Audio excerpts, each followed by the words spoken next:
Good day to all the viewers at home, and welcome to a new thing brought to you by the Global Business Roundtable. My name is Sipho Mseleku, the convener of the Global Business Roundtable and your host for today. The Global Business Roundtable, also known as GBR, is a Christ-centered organization. GBR is a multi-denominational, multicultural, and multiracial organization focusing on the holistic development of its members in line with God's purpose for their lives. GBR focuses on the kingship of Christ and not only on the priesthood of Christ. It encourages its members not only to influence and take over the spiritual mountain, but also other sectors of society, such as education, economy and finance, science and technology, sports, arts and culture, politics and governance, and also deals with family and societal issues. The name of the show is taken from the book of Isaiah 43, verse 18 to 19. Forget the former things. Do not dwell in the past. See, I am doing a new thing. It springs forth. Do you not perceive it? Today we are discussing the topic of the role of mentors and coaches in developing future leaders. Our panelists here today are going to share with us their perspective on this topic. We both have mentors and we also have mentees on the studio. So we'll get to know what are the expectations of either party on this topic. But before we start, I'll start by introducing our panelists. On my extreme left, I have Mrs Nthabiseng Mathenjwa. She's the head of department for mentorship and coaching at GBR, and she's also the managing director of the Global Business School of Entrepreneurship. Immediately next to her, we have Mr Bonginkosi Dlulisa. He's a mentor in GBR, but he's also a leader of GBR in Tshwane, in Pretoria, here in South Africa. On my immediate right, I have Ms Rex Molapo. She's a future leader at GBR and very, very active. On my extreme right, I have Ms Tiisetso Moloi, also a future leader at GBR. Welcome to all of you. Before we start our discussions and get into the questions of today, and in order to discuss and exchange ideas, I'll give you 1 minute each to briefly introduce yourself, who you are, what you do, highlights of your life or your career, and your relationship with GBR. Thank you. Let me start with you. Thank you, sir. Good day to the viewers. My name is Nthabiseng Mathenjwa, and I am the head of mentorship and coaching in GBR. I'm also managing director of the Global Business School of Entrepreneurship. I also have extensive experience in the field of human resources. So the development and growth of youth is something that is quite close to my heart. I'm very pleased and honored to be on this show. Thank you. Thank you. Your Excellency. Thank you, Excellency. Good day to all the viewers at home. My name is Bonginkosi Dlulisa, as it has been mentioned. I am a proud member of GBR and also a mentor within GBR. I am an ambassador for Christ and a servant for Christ, and love doing the work of the Lord, especially in the organization like GBR, where it actually affords these kind of platforms to make a change, to make a contribution to others, to make a change in their lives. So that's my passion. Thank you very much. Your Excellency. Oh, my name is Reekelitsoe Molapo. I serve in the ushering department here in GBR. I'm also a proud member of GBR. I'm a student at GBSE, the Global Business School of Entrepreneurship, and that's about it. Thank you. Your Excellency. Good day, viewers. My name is Tiisetso Moloi. I am the founder of the Educare Center. Our primary business is running a nursery school, but we are not limited to that. We also run aftercare services and weekend extra lessons. Passionate about helping people change their lives for the better. So in essence, I call myself a social entrepreneur. For me to grow, I would need to see other people, to pull other people up with me instead of me sitting up there. Within GBR, I serve in the protocol department. I serve in the mentorship department, future leaders and super kids. There's a whole lot of diversity when it comes to me. I just love serving. Thank you very much, and that's very, very much appreciated. We know that. We confirm that it's your passion to serve others. You love people. What is mentorship? Who is a mentor, who's a mentee, and how does this relationship work? What's the difference between mentorship and coaching? Why do future leaders or young people need mentors? But I think it's also not restricted to mentors. Even older people need mentors. I have mentors. I think everybody to grow needs people who've been there before him. And how can the young people, the youth, future leaders benefit from the mentorship? And the viewers at home, who wants to start? Maybe let me start with painting the picture in terms of what mentorship is. So mentorship is really learning, but it's learning that is peculiar in that it takes place within the context of a relationship, unlike a classroom setup where people are taught by virtue of a lecture style. So the learning takes place within a relationship between a mentor who's probably more experienced and then imparts and shares knowledge, skills, behavioral competencies, even mindset and worldview to the mentee who's much more less experienced. But the beautiful thing about that is it doesn't just end there. It's transformative in nature. There needs to be a significant shift and change and growth in the mentee by virtue of them having been part of a mentorship relationship. So us who are viewing from a distance need to see that this person has undergone a mentorship relationship. We see a behavioral change, we see a mindset change, and we see that they've gained more knowledge by virtue of them having been in that relationship. So they need to then be receptive of the knowledge that they're getting, that is being poured into their lives from their mentor. So it's a relationship that goes two ways. So unlike the formal education, mentorship is informal, and people have to agree between them that we can get into this relationship. You can mentor me because I'm interested in this field. But even though it's informal, it still can be structured in such a way that the mentee becomes accountable to the mentor and can be given assignments and tasks to do and feedback. Do you want to come in there? Yes, you mentioned the difference also between mentorship and coaching. Now, on the coaching side, we're looking at a short-term, if you may, relationship, because it's focused on a task at hand. So compared to mentorship, it's very much specific. Say, for instance, you want to know how to do public speaking, for instance. A coach can help you to deal with such, or any particular task to how to think strategically in terms of business. A coach will come in there, but a mentorship is more of a long-term relationship that will help you even to help the mentee to grow in all areas of life, whether it's health, whether it's relationship, whether it's finances. A mentor can then guide you through that process. No, thank you very much. I think that definition, that differentiation is very important, that you can get a coach for a specific task at hand. And after that, he's gone. You've done the task, you finished. But a mentor, it's a longer term relationship. And you can have a relationship of mentorship across any sector. It can be a business mentor, a spiritual mentor, a legal mentor, whatever field of study you are in, where you want specific knowledge, you can get a mentor in relation to that. You mentioned that we come into this relationship with expectations, Yes. the mentor-mentee relationship. Yes, we do as young people.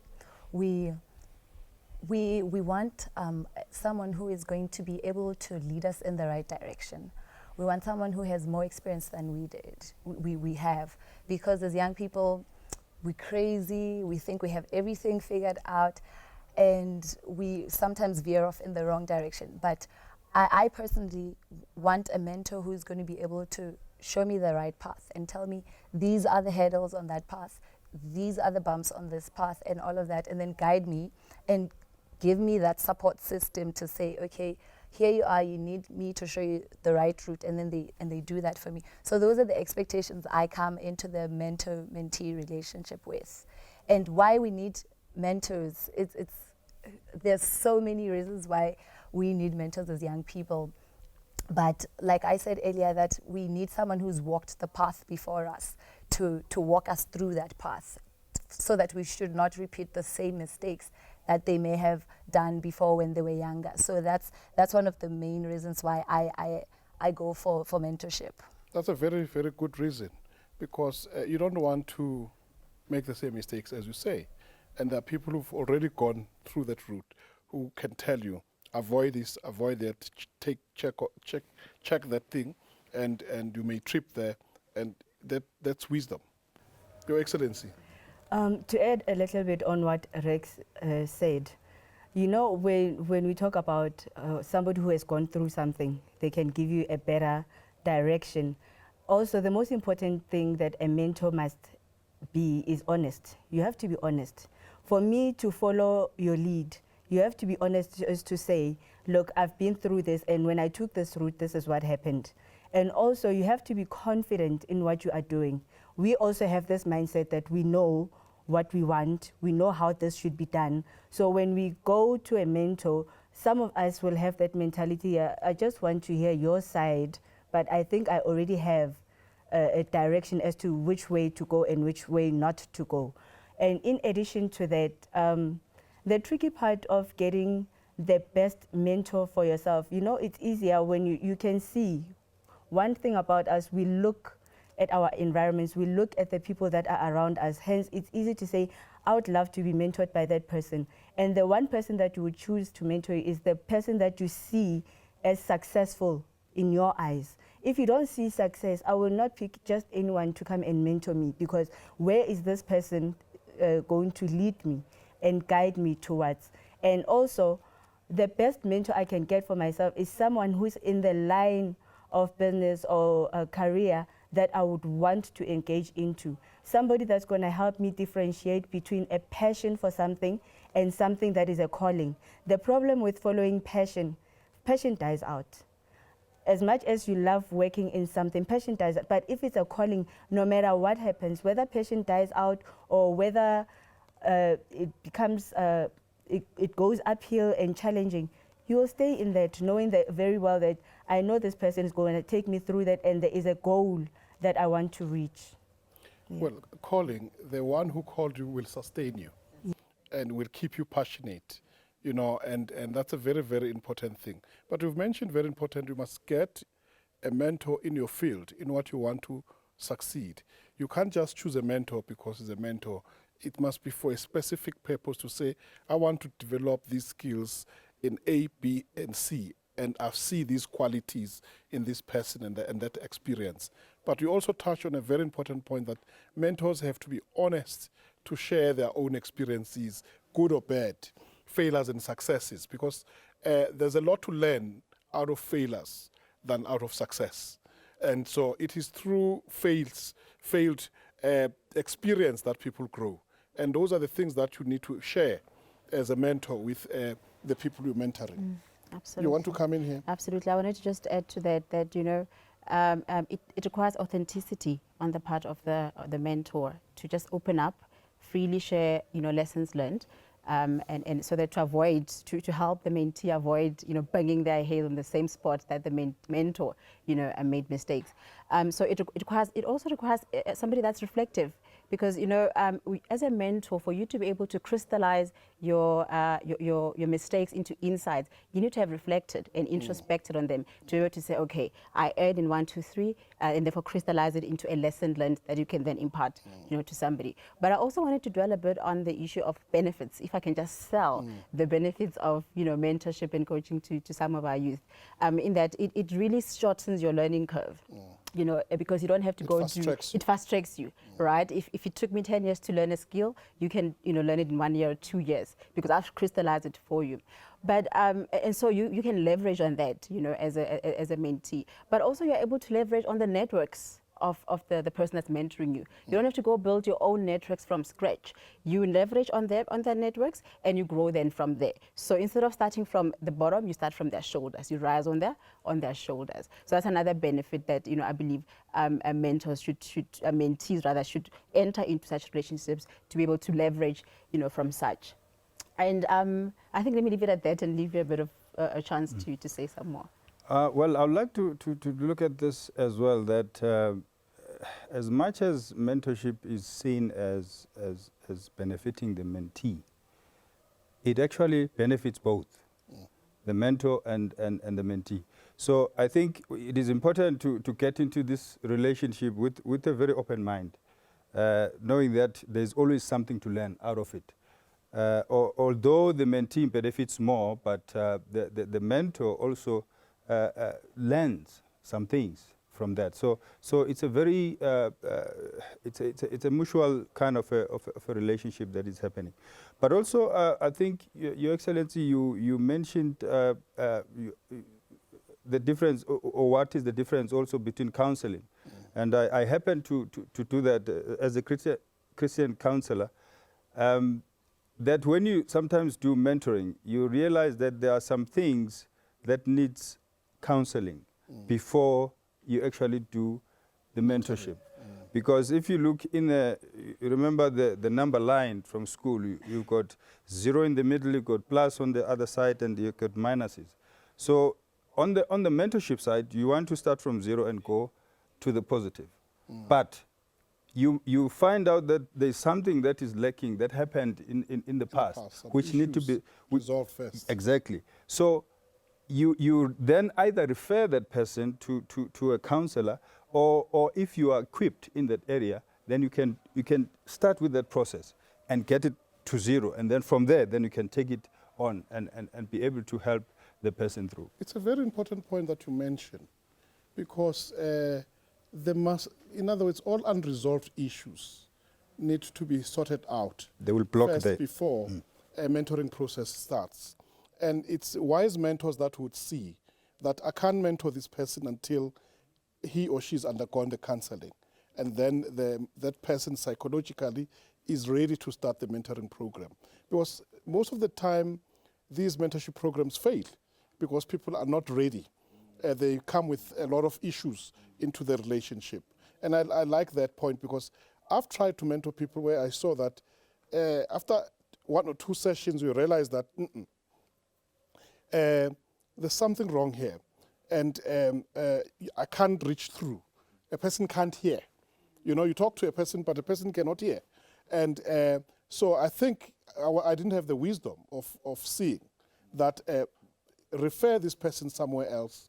When those issues are sorted out, let them person come back, then you can build on that. But in as much as there are expectations from mentees, there's also expectations from mentors that the people you mentor must take the mentorship relationship seriously, and that they must be willing to learn and be willing to be corrected. Some of the mentees don't want to be corrected, don't want to be disciplined. When you tell them that you arrive on time, punctuality, and you do the assignment I give you, and they don't want responsibility. And you can't mentor a person who does not want to take responsibility, because some of us take that relationship very seriously.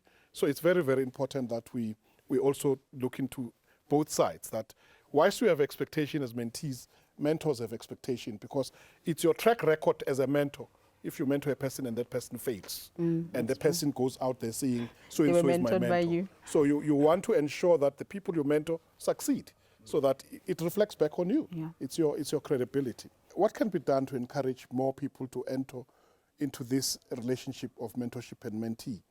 And how do we make many people to volunteer to mentor others? And because there are very few, we've got a huge number of people who want to be mentored. And with experience, we've got retired teachers, doctors, lawyers, business people, retired executives with vast knowledge of experience, and they're not mentoring anyone. They are going to go to the graves with all that knowledge. And we want them to come forward to mentor the younger generation. And what does this the GBR mentorship department do? And what services do you provide? And how do you help people out there especially the future leaders, young entrepreneurs, young business people, and the students at universities? And what sort of mechanism have you created to ensure that everyone gets a mentor? Who wants to start? You want to start? Let's go this way this time. Let's start with you. The one thing I love about GBR, there's diversity, and also realizing that, seeing that we're moving with times. There's technology out there. First and basic things that were introduced on the GBR platform is e-mentorship program. At first, when it started, it seemed like it wasn't going to work. How are you going to run this? Everybody's sitting in the comforts of their own homes. How are you going to make this effective and have impact? But so far, it has worked wonderfully, because on the platform of e-mentorships, you find that there are people in Tanzania, Malawi, South Africa, Congo, the globally, basically, that would be sitting in a session, whatever their time zones are, at a specific time. They know that today we are discussing this on this platform.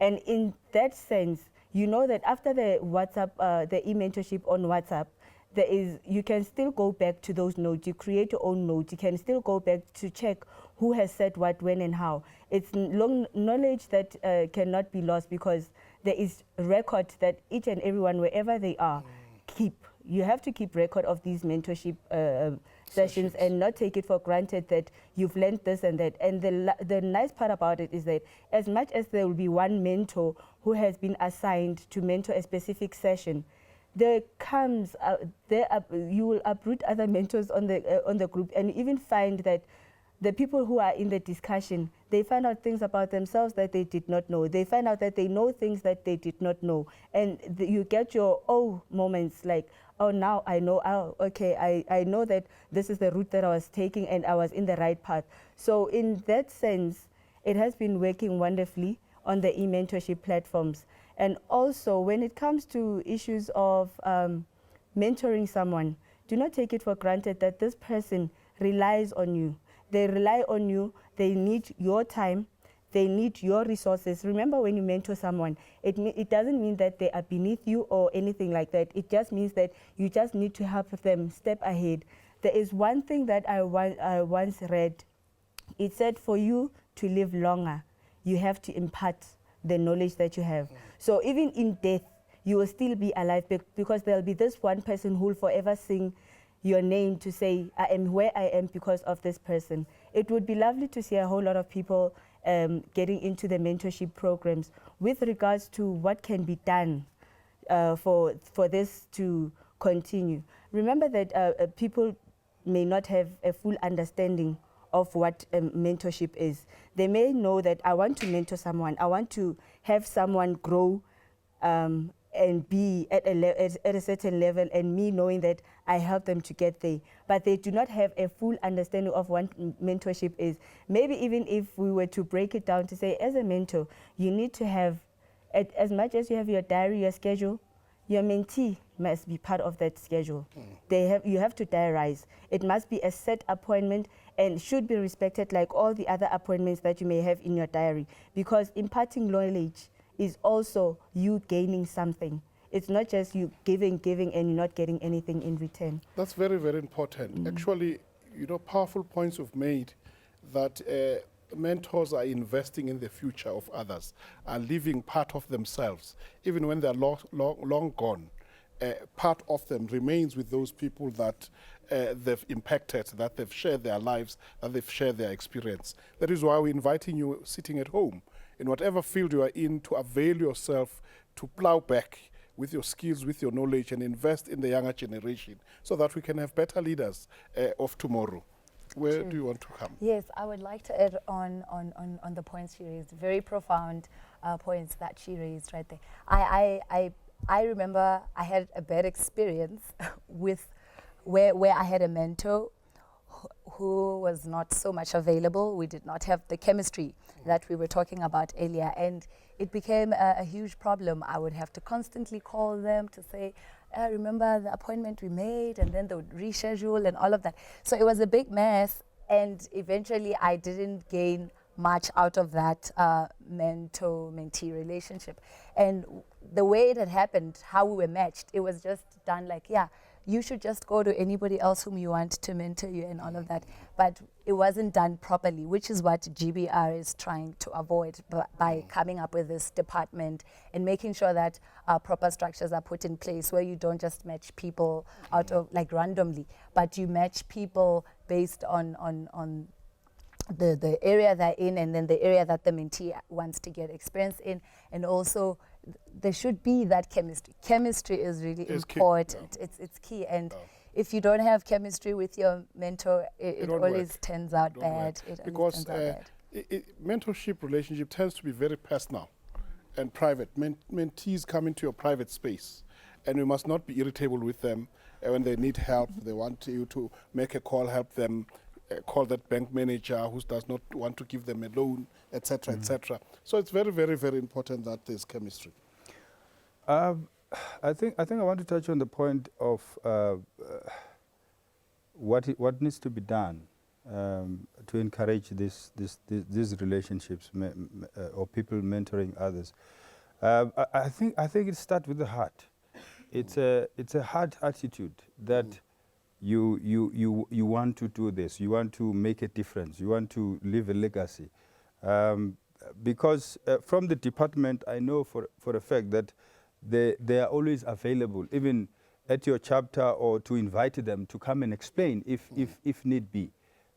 So the information is there.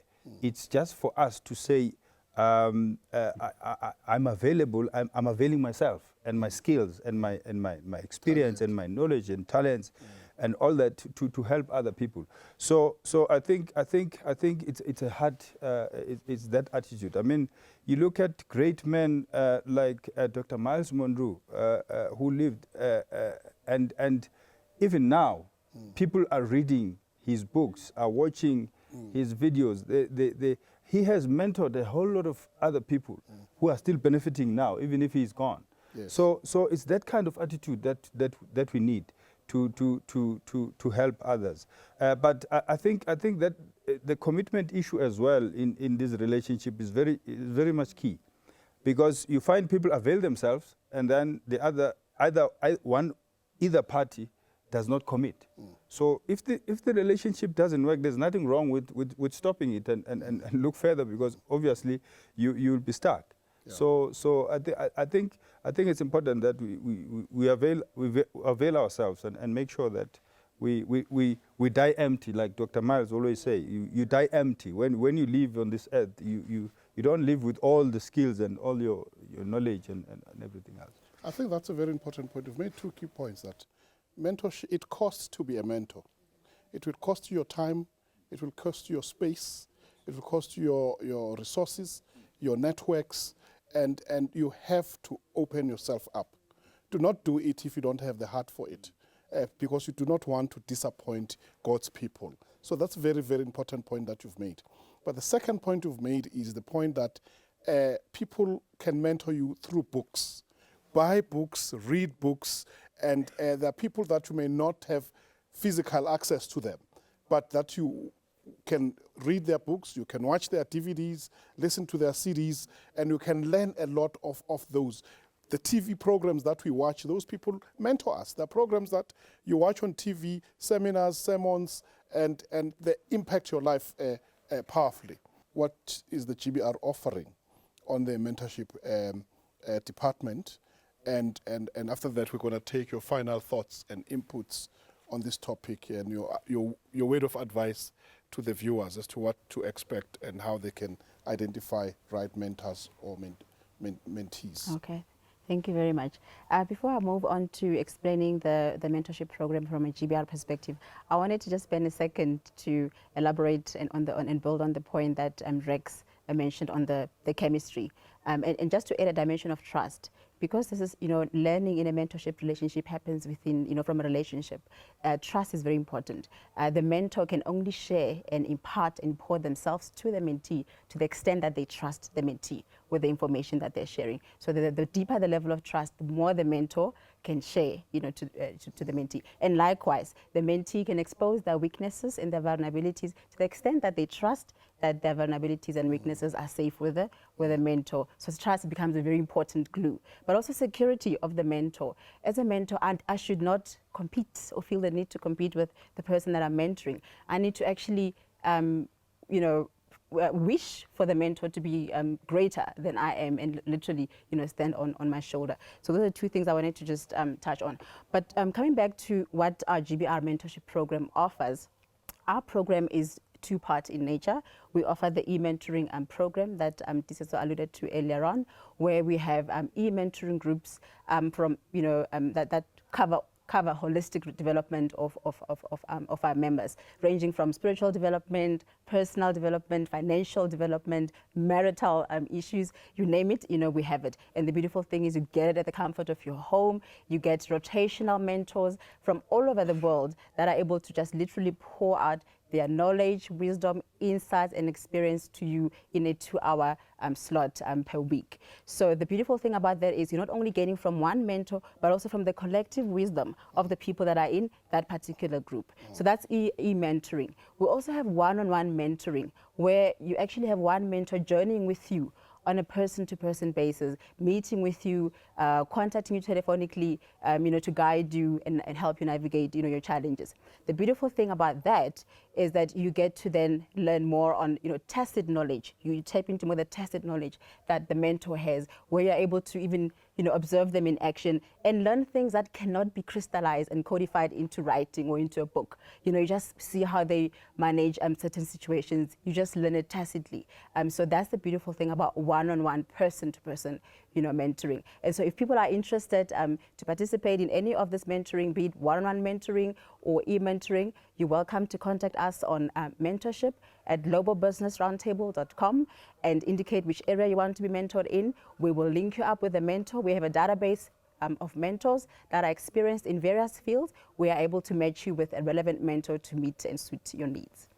But also when you're looking for more mentors, because there's yes. a huge number of mentees, people look to be mentored. Yes. So we invite them, especially the people in the diaspora, yes. and who want to give back to the people in the continent. People of African descent who want to plow back to Africa the African with continent. their skills and knowledge and networks. Your Excellency. Mentorship might seem as a new thing that is happening now. Actually, if you go way back to the Bible times, it shows that mentorship is actually God's plan. You think of people like Jethro, who was mentoring Moses. Moses mentored Joshua. Elijah mentored Elijah, and actually with that particular example, Elisha, who was a mentee, actually ended up with a double portion of whatever. So he could do double what his mentor could do. So it's very much God's plan, and its scripture is very much biblical. So it's something that we need to do. Give for those who have the skills and the knowledge and education. Make sure that you share with others. Education, if it's not shared, it's ineffective. You actually duplicate the value of education when you keep on pouring it out to other people, sharing without. Yes. At the end of the day, it means you paid less because you shared your knowledge with many people, and so that helps. I want to add on what Excellency Nthabiseng mentioned, and also when you asked how do we get people to participate in this, and I wanted to talk about the young people. I'm a young person. I'm very passionate about young people, and I know we like I said earlier, we're crazy. We love fun and everything, but I feel like most of the times we're exposed to platforms where learning is just done in some way, I would say boring. Let me call it that for lack of it, but yes. Formal. Because then it's lecture style and all of that. But young people's attention span can be quite short. They need things to distract them. And I feel like when dealing with youth, we need to put those into the package and formulate fun games, but still passing on that important message and doing fun activities with that in a purposeful way, and making sure that we pass the right message, but in a fun way. So that's all I wanted to say, that when we're dealing with youth, we should also add those fun things that excite us. It's a very, very important point, and many a time mentors don't know that. They just get straight to issues and they never put the fun dimension into it. Yes. And you can understand where they come from. Most of the time is valuable, time is money, they have limited time. So they do not think about those learners. But the point that you've made, and I think GBR need to consider that in its program, to encourage its mentors to put a fun element, a dimension element to it, and social activity, and that also mentorship can take place in a relaxed environment, not in a formal, structured, always office type, and over lunch, over dinner, over whatever, and people learn more about that.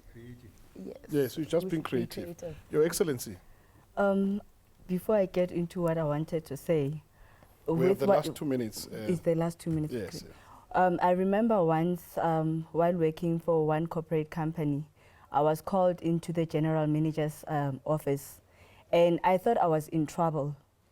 When I got there, it was him behind his desk, me on the other side. He realized that I wasn't comfortable until we moved to the couch. That's when the conversation started flowing. So in essence, what I'm trying to say is that mentorship shouldn't really be formal. You feel like you're going on an army trip where you're going to be trained to be a soldier. There has to be some fun element. Sometimes you need to call your mentee and say, let's just go out for coffee. And that coffee will also help you understand the person that you're mentoring. And and another thing on that is that mentorship shouldn't be limited to specific areas. It should go deeper into areas. Why shouldn't a person in the rural area be mentored? If you feel you have the resources and the time, go to the rural areas. They will guide you. We can see that person there just needs a lifting. They can become somebody. You go there. If you have the resources, you have the time. Go penetrate into the rural areas, penetrate into those areas that nobody wants to go, because now people become comfortable in their environments because they're not exposed to anything beyond that. So with mentorship, we'll penetrate. Let's have, maybe another suggestion will be that as GBR, because GBR is everywhere where people are, we must stress every session that we have, we must stress on the mentorship issue. Let's teach people about mentorship. I think that's very, very important, but we want to invite the viewers, those who want to mentor others, and those that are looking for mentors, to contact our department, mentorship at globalbusinessroundtable.com. Mentorship at Global Business Roundtable. I'd like to take this opportunity to thank you very much. You've been fantastic. You've shared your wisdom. You've poured out your experience. And you poured out information about how people can participate and benefit from the GBR Mentorship Department. If you have questions or input, you can visit our website at www.globalbusinessroundtable.com, or you may send us an email at comments@anewthing.tv, comments@anewthing.tv. And remember at all times to seek first the kingdom of God and his righteousness. All these things shall be added unto you.